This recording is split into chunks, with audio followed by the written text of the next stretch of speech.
Good day, ladies and gentlemen, and welcome back to another tutorial. DoodleNoodle here as always. Today we are drawing some lips. Now, have you ever tried to draw lips and it just wound up looking like a stenciled outline on the face of a mouthless character? Well, we're having none of that here. We're going to learn to do the most basic lips you can get today and maintain a level of correctness. I'll show you a side view afterwards to help understand how the lips protrude from the face. We're going to start with a curved horizontal line that will of course represent the mouth. Then another curved line underneath very lightly for the lower lips, and then for the upper lips we're going to be drawing another line. Now these ones you want to keep light. I'm going to go over them with a darker pencil so that you can keep track and see it, but you're going to keep it light because it's just there for you to build onto. I like to think of drawing like molding, and consider this the blocking in phase, where you just keep everything very general and not concrete is the best word. Alright, so now we've got a mouth and it looks like a cartoon. That's what you want to avoid, okay? I'm just going to erase all of this horribleness and then we're going to draw a proper mouth. Right, so again that horizontal line is still going to be there. That's fine. So we're going to add in our horizontal line, and we're going to make it a little bit more curved, and we're going to add in a few dips. So that's going to be where the tubercle of the lip, or the tubercle of the upper lip, will be. Now I'm going to use ovals on the corners of the mouth, and that's going to be there to give you an idea of the plumpness and the roundness of the lips. Okay, so you use a bean shape for that center or crest of the upper lip. And it's kind of like a heart shape, but very rounded and soft. And that's also going to help you for shading a bit later. And we're going to bring it down from that bean all the way to the corners of the mouth.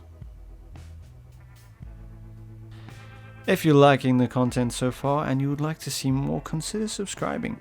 And don't forget to click the like button below. If you're already subscribed to my channel and you would like to share the good word of it, consider showing some of your friends, getting the word out there. Alternatively, you could steal the phones of the people closest to you and subscribe them to my channel already.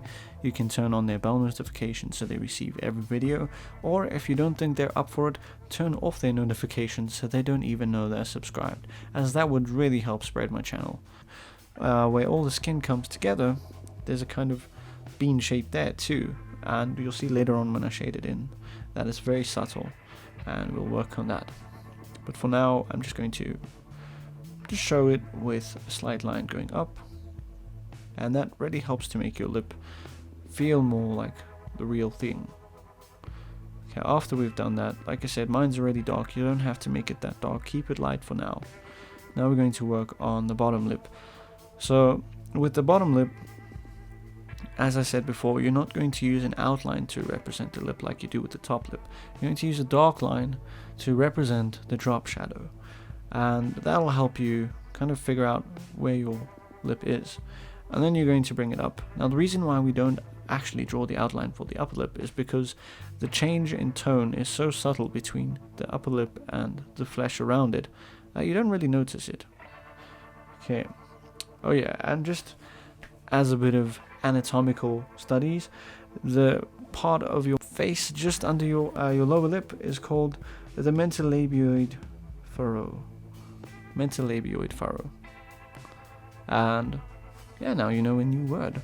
Next time you show your art to your friends, you too can sound like a surgeon.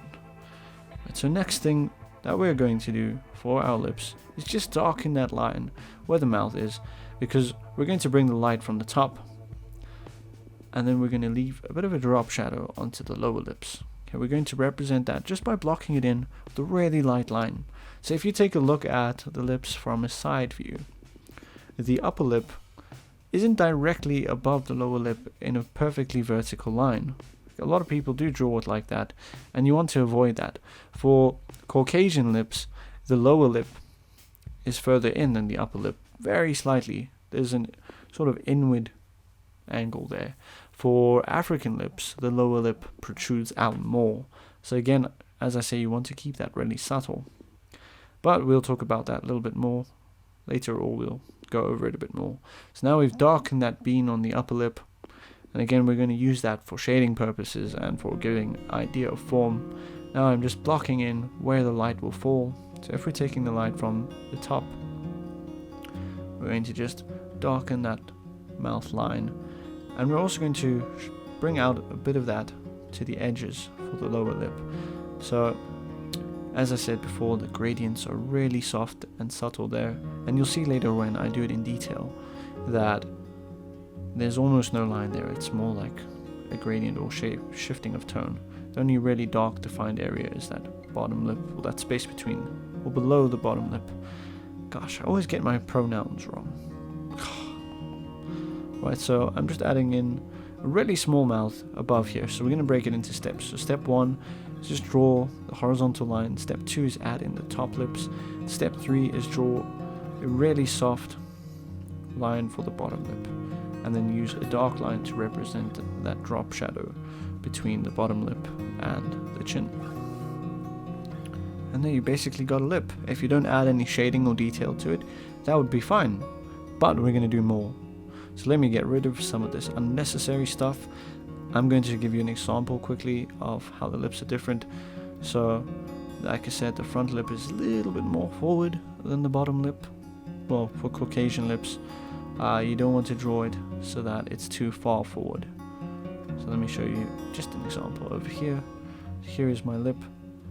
I hope you can see it. It is a little bit light here, but the bottom lip is a little bit too far forward there, and it makes it look like the character has an underbite. If that's your intention, by all means do it, but usually people aren't trying to give their characters over and underbites. Not on purpose. If you do it on purpose, it's going to look really cool, but if you do it by accident, it looks terrible. Right, so now I'm going to shade in this bottom lip, and I'm going to go into a bit of a time lapse and speed up a bit. So using a blending stump is really great for lips because it gets that overall tone and overall value in the area while making it still seem soft. You can use this, but you don't want to get over reliant on blending stumps. You can find them at pretty much any art store, or you can order them online. Alternatively, you can use a tissue or cotton wool. They're just a little bit less accurate, but yeah, right there, now we've got a lip, and you can stop there and you have a pretty good looking drawing. But we're going to take it another step further. One more, okay? So the tubercle of the lip is the part of the top of the lip that dips down and protrudes the most forward. Think of it as where the corners of your mouth meet, and we can add in detail there. So now we've dropped fully into a time lapse, and I'm going to disappear for a little bit, and then we'll come back at the end of this and talk some more.